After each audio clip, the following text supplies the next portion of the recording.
Тарихта жаяу Мұсаның атақты Шорманның Мұстафасы атымдалып, атандым сол себептен жаяу Мұса деген әнін білмейтін пенде жоқ. Алайда сол Мұстафаның ағасы Шорман бидің Мұса баласы омбыда қазақы Қаржас ауылын ашып, сондай-ақ қазақ батырлар жырын, халық аңыздарын жинауға атсалысқан тұлға екенінен көпшіліктің хабары жоқ. Мұса Шорманұлы орыс тілін жетік білгендіктен қазақ фольклорын орыс ғалымдарына таныстырып зерттеуіне көмектесті. Бір қызығы, жаяу Мұса Шорманның болыс болған баласы Мұстафаны сынға алса, ал Біржан Сал Мұсаға мадақтап өлең арнаған. Атың Мұса болғанда әкең Шорман, ақтық қылса әркімді тәңірім қылған, өзің сұлтан болғанда нің болыс, егіз болып бар мекен сендей туған деген өлең жолдарын арнайды. Тағы Мұса Шорманұлының жастардың білім алуына көмектескенін ерекше атап өту керек.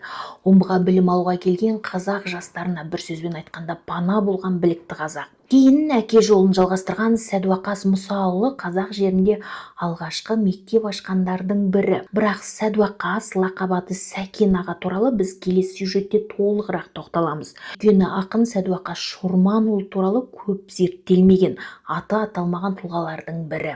Мұса Шорманұлы Потанинмен хат жазысып, үнемі хабар алысып тұратын саналас дос болған.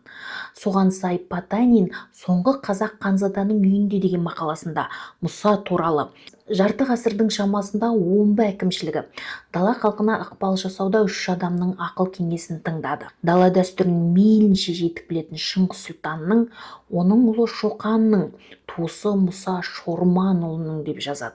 Омбы архивінен Шоқан жинаған деректермен Мұсаның айтуымен жазылған материалдарды көп кездестіруге болады. Мұса Шорманұлы жиені Шоқанды мейлінше жақсы көрген, оның өсіп жетілуіне, азамат болуына үлкен үлес қосқан. Кейін қартайған шағында Шоқанның аты естілген жерде жылап отыратын туралы да Потанин жазады. Ал 60-тан асқан шағында Омбыда дүниеден озған Мұса Шорманұлына ақан сері, Қаржаста Шорманұлы асты Мұса, Бағдәулет сондай-ақ қой дүние жиса, Омбының қаласында опат болды, ғажап емес жігіттер тәңірім қылса деп жоқтаса, мәшһүр Жүсіп көпейіп, Мұса бала атанып 13-те орын сайлаған, бас қосылса жиында бұлбұлдай болып сайраған, көп мақсаты бар еді халық үшін ойлаған, баяны жоқ сұм дүние кімдерге опа ойлаған деп күңіреніп көңіл айтқан екен. Жаяу Мұса арқылы қазақта Шорман би есімі құлаққа түрткідей тигенімен, қазақтың алыптары Шорманның Мұсасын осылай сыйлап құрметтеп жақсы көрген екен.